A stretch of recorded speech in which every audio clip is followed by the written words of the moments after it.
अस्सलाम वालेकुम everyone, welcome back to this tech talk. आज के हमारे इस टेक टॉक का जो थीम है वो है AI and security in the era of digital Pakistan. आज हमारे साथ हैं फरहान अशरफ जो हैं वो एआई सेकऑप्स इंजीनियर हैं, पिछले 5 सालों से सिस्टम्स लिमिटेड में। इसके अलावा AWS कम्युनिटी बिल्डर भी हैं, इसके अलावा GCE हैं गिटहब के साथ, और भी बहुत सारी कम्युनिटीज़ में हमारे साथ इंगेज हैं।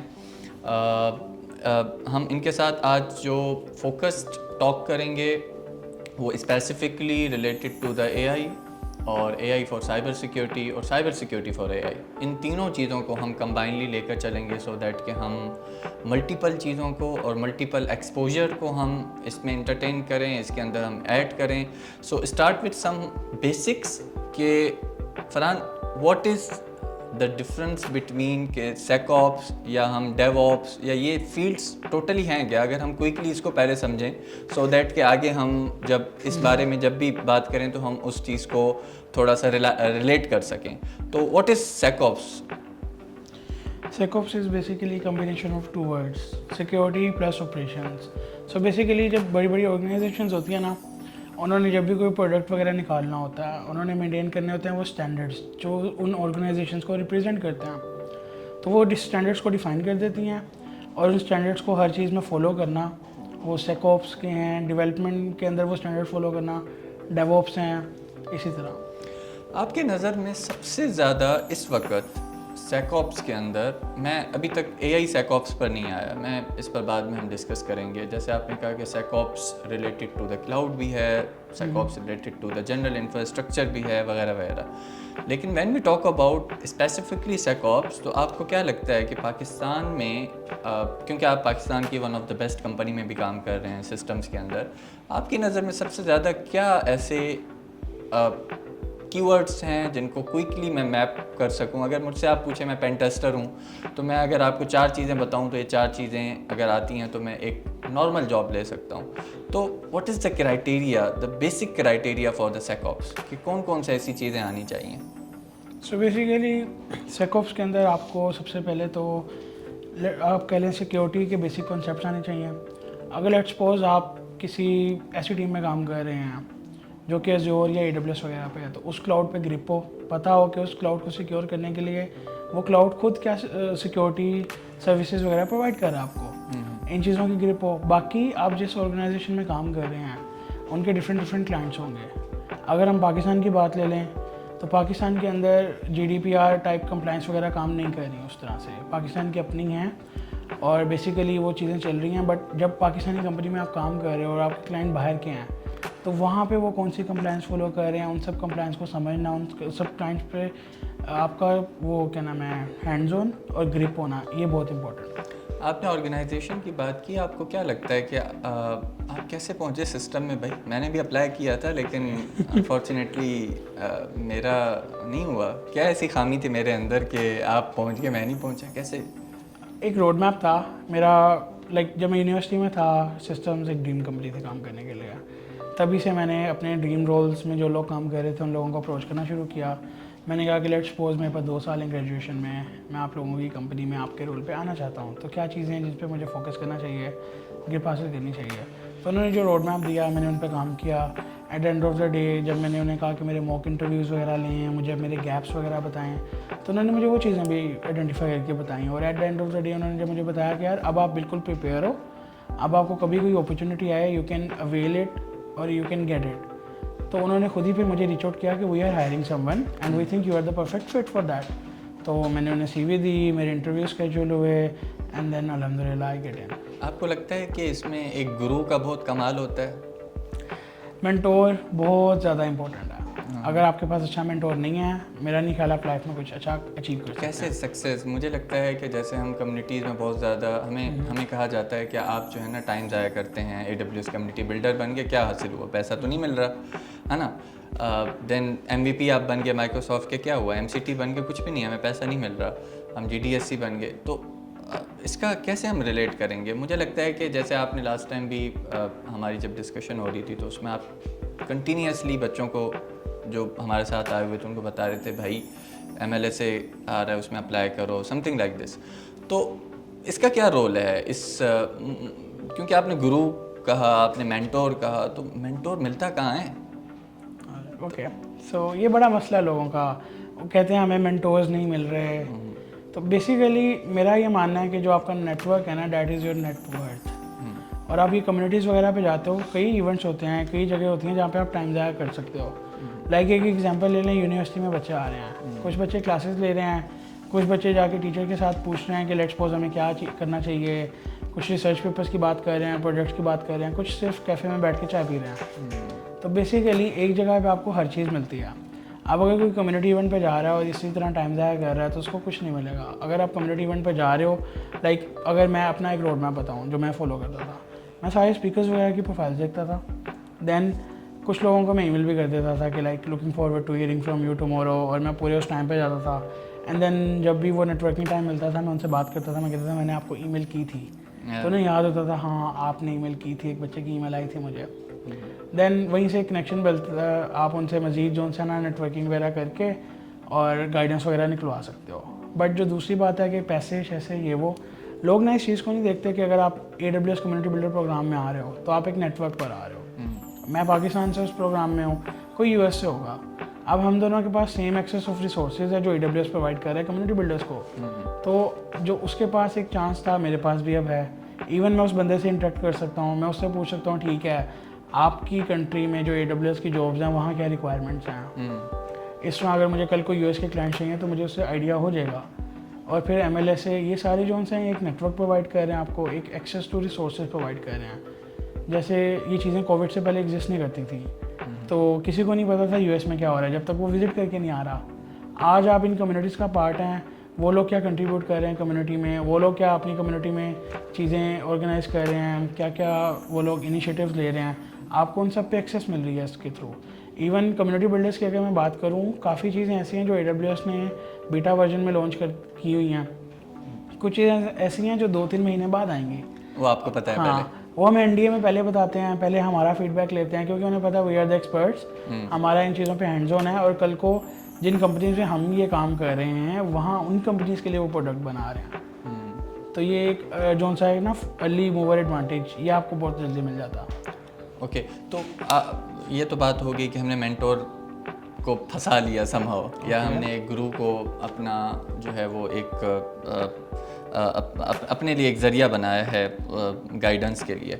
लेकिन बहुत फैक्ट है आजकल ये कि हर कोई IT या इस चीज़ में आ रहा है। हमारा क्योंकि स्पेसिफिकली फोकस तो AI SecOps में ही है, हम उसी पर ही रहते हुए बात करेंगे कि अगर मेरे पास बहुत अच्छी कोई टेक्निकल नॉलेज नहीं है, फॉर एग्ज़ाम्पल कि मैं एक इंजीनियरिंग बैकग्राउंड से हूँ और या मैं इवन नॉन टेक बैकग्राउंड से हूँ प्योरली, तो आपको लगता है कि मुझे एक पिक मिल सकता है AI SecOps के अंदर? बिल्कुल, हर किसी को मिल सकता है। आजकल AI हर कोई उसके साथ इंटरेक्ट कर रहा है। लेट्स सपोज आप ChatGPT ले लें, अगर आप एक चीज़ को इस्तेमाल कर रहे हो, आपको उसके बारे में थोड़ा थोड़ा आइडिया है कि यार ये ठीक है, ChatGPT मैं इससे क्वेश्चन पूछूंगा मुझे आंसर करेगी, बस आपको थोड़ी सी ना वो क्यूरियोसिटी चाहिए कि ये चीज़ कैसे काम कर रही है, इसके पीछे वो सिस्टम कौन सा जो ये चीज़ मेक श्योर कर रहा है कि मैंने क्वेश्चन पूछा और मुझे उसका रिस्पॉन्स आ रहा है। फिर लोग जब इंटरेक्ट करते हैं ChatGPT और इन मॉडल्स वगैरह के साथ, वो देखते हैं कि अक्सर ChatGPT ने मना कर देता है, मैंने आंसर नहीं करना आपको, अक्सर लिखते लिखते रुक देता है, कहता है sorry I can not answer you with this.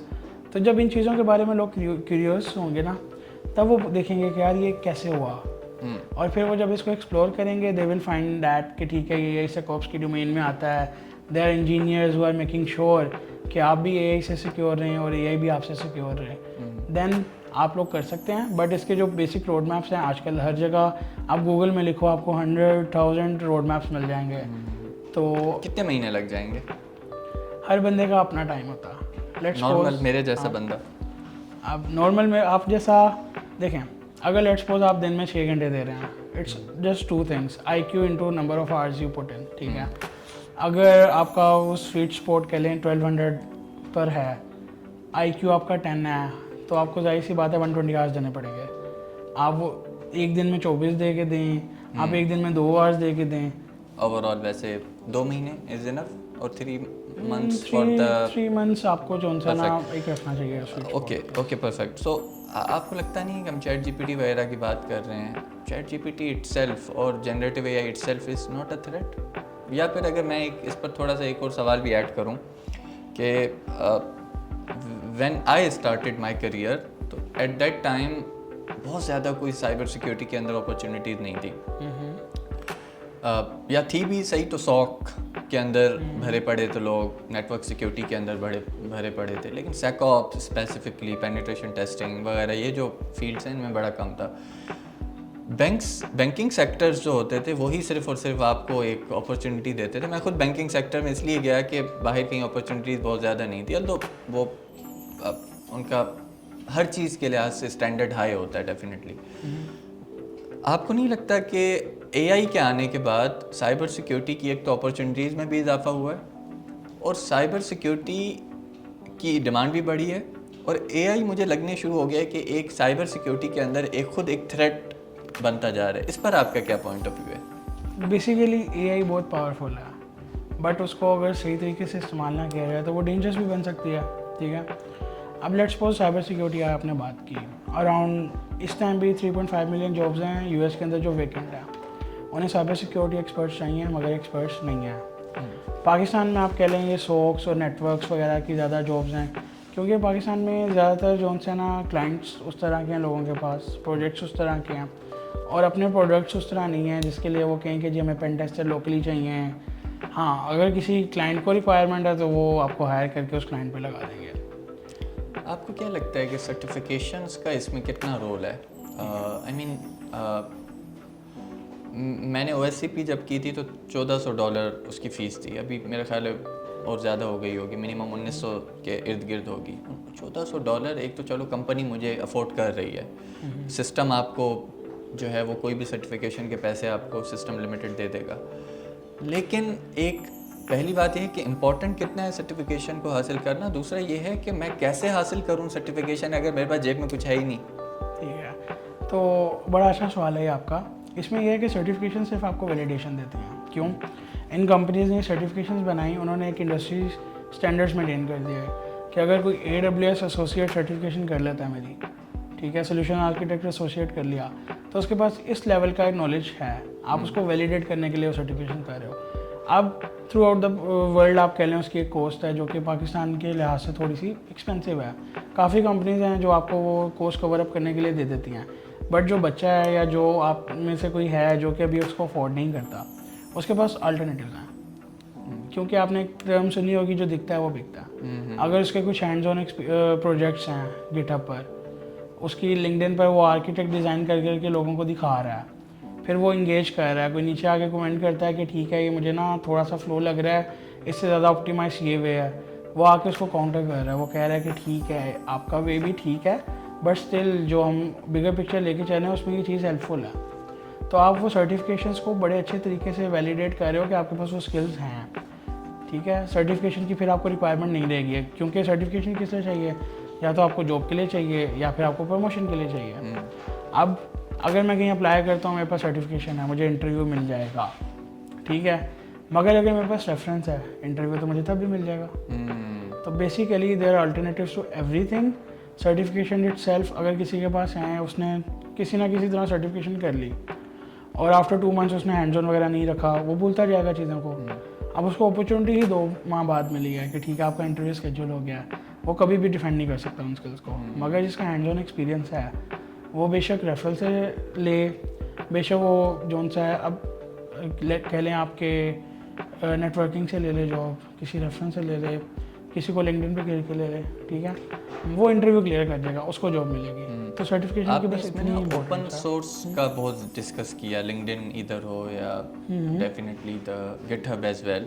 सो आपको आपकी मैंने अपनी भी गिटहब की profile last time I saw कि उसमें एक जो top of the list highlights में एक रेपोजिटरी आ रही थी, साइबर सिक्योरिटी रोड मैप, पता नहीं क्या नाम था कुछ करके, उसमें अच्छे खासे केस में फॉक्स आपके थे अच्छे खासे समथिंग।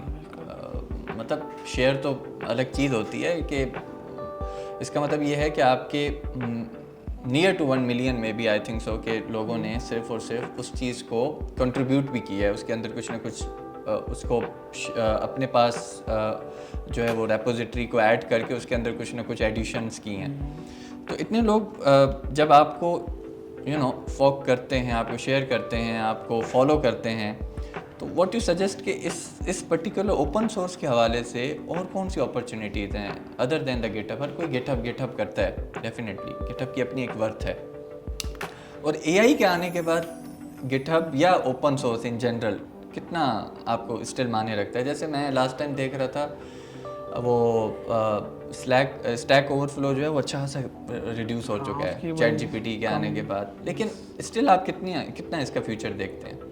तो बेसिकली ओपन सोर्स का तो बहुत ज़्यादा फ्यूचर है और आगे भी रहेगा। अब ओपन सोर्स एग्जिस्ट क्यों करता है? सबसे पहले तो हमें ये देखना पड़ेगा ना, ताकि हम अंदाज़ा लगा सकें। अब ये जितनी भी बड़ी बड़ी कंपनीज हैं, माइक्रोसॉफ्ट होगी, गूगल होगी, ठीक है, उनके पास जितने मर्जी पैसे हैं, they can not hire all the great minds that exist in this world. Basically they need to find some ways to collaborate with them. अब ओपन सोर्स वो प्लेटफॉर्म दे रहा है आपको। मैं यहाँ पर हूँ, गूगल को नहीं पता मैं यहाँ एग्जिस्ट करता हूँ, बट उन्होंने अपना एक प्रोडक्ट ओपन सोर्स कर दिया। नाउ अगर मैं उसमें कुछ अच्छा कंट्रीब्यूट कर सकता हूँ, मैं जाके कंट्रीब्यूट करूँगा, उन्हें अच्छा लगा they will accept it, otherwise they will give me a feedback. तो बेसिकली ओपन सोर्स ये चीज़ है। अब आप इसकी बात कर लें कि इतने लोगों ने इसको डाउनलोड किया, उसमें कंट्रीब्यूट किया, तो इतने लोगों ने एक रोड मैप है, मैंने सिर्फ पब्लिश कर दिया। मैंने कहा कि ठीक है, ये 90 डेज़ में आप साइबर सिक्योरिटी का ये चीज़ें आप कर सकते हैं।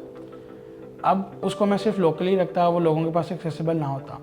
आपने 1 मिलियन की बात की, अराउंड उस पर 5 मिलियन से ज़्यादा लोगों ने जो ना उसको कंट्रीब्यूट कर दिया। और ओपन सोर्स कंट्रीब्यूशन किस तरह हम कंसीडर करते हैं, उसके बारे में बात की जाए, उसके बारे में किसी को बताया जाए, that is itself a contribution. Perfect. अगर मैं 10 लोगों को भी बता रहा हूँ कि भाई ये एक एग्जिस्ट करती है, तो मैं कंट्रीब्यूट कर रहा हूँ स्टेपों की कोज में। Then secondly with the help of AI इस चीज़ को कैसे देखा जा सकता है। पहले पाकिस्तान में जो लोग थे उनके पास वो मेंटोर्स नहीं थे। अब सबसे पहले अगर आप किसी अंग्रेज़ के साथ काम करना चाह रहे हो, आपको वो इंग्लिश आनी चाहिए, ठीक है। तो इसीलिए जब आप ओपन सोर्स प्रोजेक्ट पे कंट्रीब्यूट कर रहे हो, आपको उस लेवल की प्रोग्रामिंग आनी चाहिए, आपको वो प्रोग्रामिंग बेस्ट प्रैक्टिसेस आनी चाहिए। आप एक बार कंट्रीब्यूटिंग की रिपो पढ़ो, आपको पता लग जाए कि ठीक है मैंने क्या क्या चीज़ों का ख्याल रखना है कोड लिखते हुए, क्या नहीं। तो with the help of AI, without any mentor, आप उन चीज़ों को मेक श्योर कर सकते हो। तो आपके जो चांसेस हैं ओपन सोर्स कंट्रीब्यूशन के लिए वो बढ़ जाते हैं। जितने भी लोग हैं जिनको लैंग्वेज बैरियर्स थे, जिनको उस क्वालिटी पे प्रोग्रामिंग अभी तक नहीं कर रहे थे, with the help of AI वो उनकी ये चीज़ों को फिक्स कर देती है, ताकि वो लोग भी इस चीज़ में कंट्रीब्यूट कर सकें। पाकिस्तान रेडी है एआई के इन तमाम चीज़ों के लिए, या स्टिल आपको लगता है कि हम थोड़ा पीछे हैं? एक बड़ा ना पाकिस्तान में फेमस चीज़ है कि जी पाकिस्तान बहुत पीछे है, ठीक है। मेरे ख्याल में कोविड के बाद तो इस चीज़ में बड़ा डिफरेंस आया। क्यों? जो यंग जनरेशन थी, जेन जी थी, कोविड के टाइम वो सारे घर बैठे, उनके पास एक्सेस थी सिर्फ इंटरनेट की, उन्होंने इंटरनेट ही क्रॉल किया, वही फीड किया। अब कुछ लोगों ने उसमें बड़ी अच्छी अच्छी चीज़ें फीड कराई हैं खुद को। उन्होंने देखा है कि माइक्रोसॉफ्ट किन प्रोजेक्ट्स पे काम कर रहा है। आज इतनी बड़ी बड़ी कॉन्फ्रेंसेज होती हैं, जो लेट्स सपोज AWS की रीइन्वेंट है, मैं यहाँ बैठ के यूट्यूब पे वीडियो देखता हूँ, मुझे साफ पता लग जाता है ठीक है आगे वो क्या करना चाह रहे हैं, आगे वो अंग्रेज़ क्या करना चाह रहे हैं, आगे वो कंपनीज क्या करना चाह रही हैं। मैं तो अपने आप को उसके लिए तैयार कर रहा हूँ। तो मेरे ख्याल में पाकिस्तान में एक बहुत बड़ी अब पॉपुलेशन है जो कि बिल्कुल रेडी है इस चीज़ के लिए।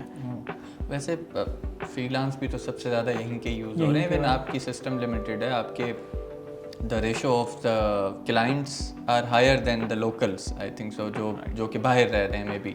बिल्कुल। तो इसमें भी बिल्कुल आपकी बात बिल्कुल सही। आपको क्या लगता है कि एआई SecOps के अंदर या इटसेल्फ, इसको अगर आप देखें नेक्स्ट 5 ईयर्स, तो आप क्या देखते हैं, या नेक्स्ट 10 ईयर्स, और इसके रिलेटेड आपको क्या लगता है कि मैं किस चीज़ में, अगर मुझे शौक़ है एआई SecOps में, एआई सिक्योरिटी ऑपरेशंस में, एआई DevOps में इवन, या पेनिट्रेशन टेस्टिंग में, तो कौन सा ऐसा पर्टिकुलर रोड मैप है या कौन सी ऐसी फील्ड्स हैं? या क्योंकि देखें पहले होता था सिर्फ साइबर सिक्योरिटी, फिर बढ़ते रहे, उनके टास्क बढ़ते रहे, रोल्स डिफ़ाइन होते गए।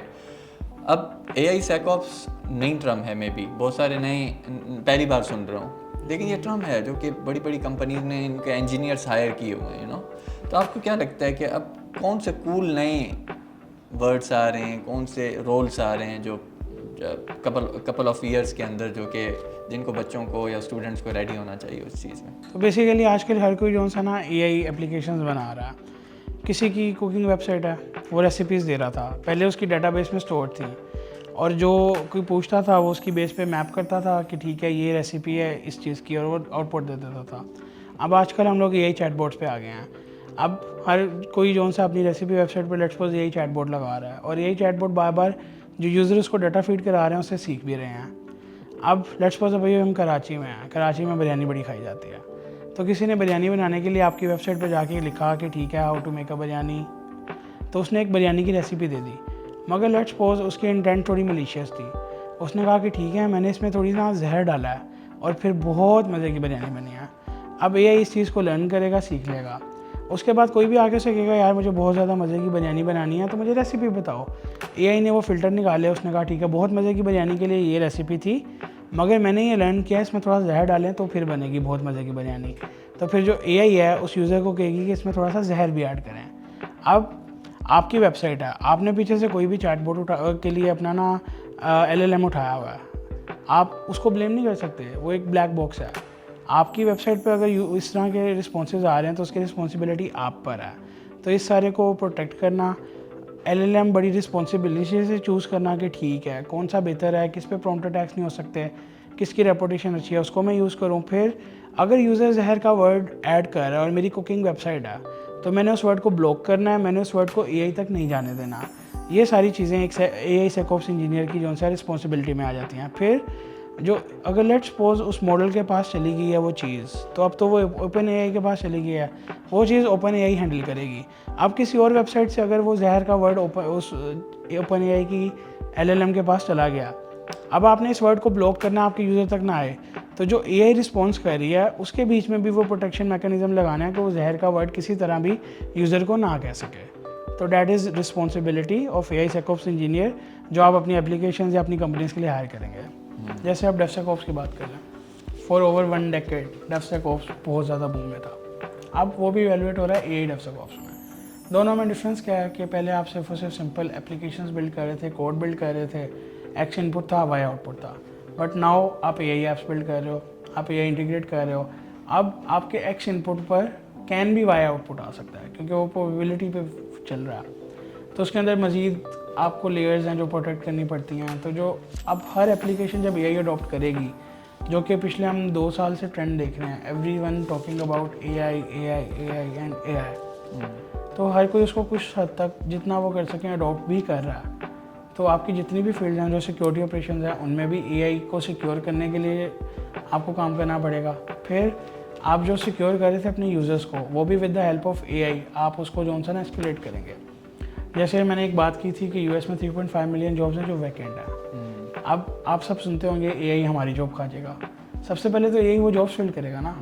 सबसे पहले जो एक बंदा है जिसको आप लेट्स सपोज कह लें कि एक बंदा है उसके पास इतनी एफर्ट्स नहीं कि लेट्स सपोज वो 80 आवर्स पर डे दे सकता था, पर वीक दे सकता था या पर 2 वीक्स दे सकता था। अब with the help of AI वो उसमें ज़्यादा अचीव कर सकता है। एआई सिर्फ एक मल्टीप्लायर है। अगर लेट्स सपोज काफ़ी चीज़ें हैं, मेरे पास थ्रेड्स हैं हाई लो मीडियम, ठीक है, हो सकता है लो थ्रेड्स को एआई मिटिगेट कर दे, मुझे सिर्फ हाई देखने पड़े, ठीक है। तो इसके थ्रू ये है कि हमारी एक तो वो बढ़ जाएगी, कैपेसिटी बढ़ जाएगी हर बंदे की काम करने की, प्रोडक्टिविटी लेवल बढ़ जाएगा। हो सकता है एक बंदा 2 बंदों के काम कर सके। मगर इसका दूसरा जो बेनिफिट है वो ये है कि जो कंपनीज हैं जो काम कर रही हैं एआई के थ्रू, वो मज़ीद इनोवेटिव प्रोडक्ट्स बना रही हैं। और जब एक चीज़ एआई बना रही है उसको ह्यूमन के लिए बेहतर बनाना, रिस्पॉन्सिबल बनाना, बायसनेस कम करना और सिक्योर बनाना, उसके लिए ये जॉब रोल्स बहुत ज़्यादा बढ़ेंगे। अभी आपने एक वाइब कोडिंग का टर्म देखी होगी, ठीक है। तो अगर हर कोई वाइब कोड करने पे आ गया तो उसको सिक्योर करने के लिए बहुत ज़्यादा लोग हमें चाहिए। पहले कुछ लोग थे जो प्रोग्रामिंग कर पा रहे थे तो हमें कुछ सिक्योरिटी इंजीनियर्स की ज़रूरत थी। आजकल बहुत ज़्यादा लोग प्रोग्रामिंग कर पा रहे हैं with the help of AI, हमें बहुत ज़्यादा सिक्योरिटी इंजीनियर्स की ज़रूरत है। बिल्कुल 2020 तक या 21 तक में भी CVEs जो होती हैं कॉमन वल्नरेबिलिटीज़ का जो डेटाबेस होता है वो मैं चेक कर रहा था, तो 2021 तक अराउंड 1000 या 1500 के बीच में था। अभी उन्होंने CVE वालों ने अपना नया प्लेटफॉर्म लॉन्च किया जो कि AI CVEs के नाम से उन्होंने AI CVEs डेटाबेस। तो मतलब कि AI के आने के बाद मुझे लगता है जितना बूम सिक्योरिटी के अंदर आ रहा है उतना किसी और फील्ड में शायद नहीं आ रहा। सबसे ज़्यादा सिक्योरिटी एग्जैक्टली, क्योंकि AI खुद एक थ्रेट इतना बनता जा रहा है कि वो CVEs जितनी ओवरऑल 2021 तक ओवरऑल जब से इंटरनेट वगैरह चला है या वल्नरेबिलिटी उससे ज़्यादा सिर्फ AI की वल्नरेबिलिटी डाल चुकी हैं बिल्कुल। और वो क्रॉस कर चुका है नाम उन्होंने, इसलिए वो डेटाबेस ही बिल्कुल अलग कर लिया है। प्रॉम्प्ट इंजेक्शंस, उसमें प्रॉम्प्ट इंजेक्शंस के मैं CVs सिर्फ चेक कर रहा था, पता नहीं कितनी बंडल ऑफ CVs थी उसमें भी, सिर्फ मे बी 200-300 से ज़्यादा ही थी सिर्फ एक प्रॉम्प्ट इंजेक्शन की CVs।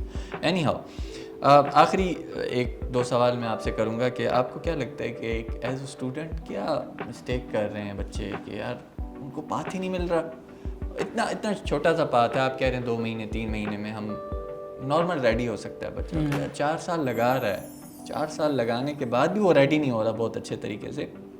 कौन सी कॉमन मिस्टेक आप आइडेंटिफाई, क्योंकि आप आई नो के इवेंट्स में बहुत जाते रहते हैं, अभी भी लाहौर से आप सिर्फ इवेंट के लिए आए थे हैदराबाद और कराची में, तो आप मे बी टूर कर रहे हैं, तो आप जब उनसे कम्युनिकेट करते हैं, इंटरेक्ट करते हैं, तो आपको क्या ऐसा गैप नज़र आता है कि वो जो कॉमन सवालों की शक्ल में इधर वो उनकी वल्नरेबिलिटी नज़र आ रही हो गैप?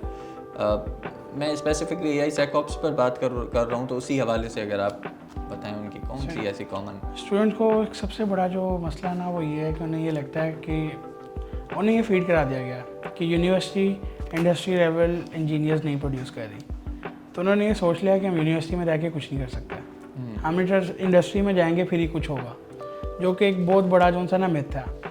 आप यूनिवर्सिटी लेवल पर अगर किसी इंडस्ट्री एक्सपर्ट से कनेक्ट हो जाएं, आप बहुत कुछ अचीव कर सकते हैं। मैंने ऐसे लोगों को देखा है जो दूसरे तीसरे सेमेस्टर में कहीं ना कहीं फुल टाइम या पार्ट टाइम जॉब्स कर रहे हैं अपनी यूनिवर्सिटी के साथ साथ। दूसरा ये कि स्टूडेंट जो है ना वो बज़वर्ड्स पे बहुत चलते हैं, उनको ये है कि यार ठीक है आगे क्या ट्रेंड आ रहा है, ठीक है, और उनके पास माशाल्लाह एक्सेस भी बहुत लोगों की होती है। अब 60 बच्चे हैं एक क्लास में, हर एक का अपना नज़रिया है, हर एक का अपना नेटवर्क है, हर एक को जो सा ना अलग अलग गाइडेंस दी जा रही है।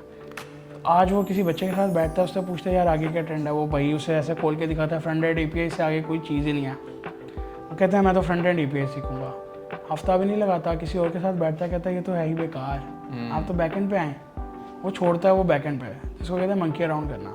तो स्टूडेंट्स का सबसे ज़्यादा मसला क्या है, वो ये काम कर रहे हैं और इस पर कंट्रीब्यूट किया है। टिकटॉक देख लें, हर 10-15 मिनट बाद आपको एक नई डोपामिन हिट मिल रही है, एक नया जो सा ना आप कह लें इंटरटेनमेंट मिल रही है। इसी तरह आपका जो अटेंशन स्पैम है या फिर जो सब्र है वो बहुत कम हो गया। वो कहते हैं ठीक है मैंने 1 हफ्ता लगा लिया, मुझे क्या एडवांटेज हुआ है। आप कम से कम 3-4 महीने लगाएं, फिर आप ढूंढें क्लाइंट वगैरह, आपको बहुत फ़ायदा होगा। बात यह है कि आप कंसिस्टेंटली एक ट्रैक पे चलें, अपने आप को टाइम बाउंड करें कि लेट्स सपोज मैंने अगर किसी चीज़ को के अंदर एफर्ट्स पुट करनी है या मैंने कुछ अचीव करना है, तो ये 3 मंथ्स या 6 मंथ्स में मेरा आउटपुट है। एक रियलिस्टिक गोल है कि मैं 3 मंथ्स में मैक्सिमम ये अचीव कर सकता हूँ, मैंने ये करना है। अगर आपको नज़र आ रहा है 3 मंथ्स बाद वो नहीं हो रहा, आप फील्ड छोड़ें, फिर आप कुछ और कर लें। Perfect, thank you so much Farhan भाई। हमारे साथ आज के टेक टॉक में फरहान अशरफ थे और हमारे जो टेक टॉक का जो पूरी की पूरी डिस्कशन थी वो AI और साइबर सिक्योरिटी का कौन से ऐसे रोल्स हैं जो डिजिटल पाकिस्तान के अंदर हम उसको अचीव करते हैं, उस पर हमने आज डिस्कस किया। और स्पेसिफिकली हमने कोशिश की कि स्टूडेंट ओरिएंटेड हम बात करें instead of the industry oriented, जो कि इंडस्ट्री में ऑलरेडी लोग हैं वो तो हैं ही हैं, डेफिनेटली वो ऑलरेडी कामयाब हैं, लेकिन हम ट्राई कर रहे थे कि हम स्टूडेंट्स कैसे बेनिफिट हासिल कर सकते हैं यहाँ पर रहकर, और जो लोग ऑलरेडी अच्छी इंडस्ट्रीज़ में उनके साथ कैसे वहाँ तक पहुँच सकते हैं। तो थैंक यू सो मच आपके टाइम का, बहुत शुक्रिया आपका, और नेक्स्ट टाइम हम ऐसे ही किसी और प्रोग्राम में मिलेंगे। बहुत शुक्रिया, अल्लाह हाफ़िज़।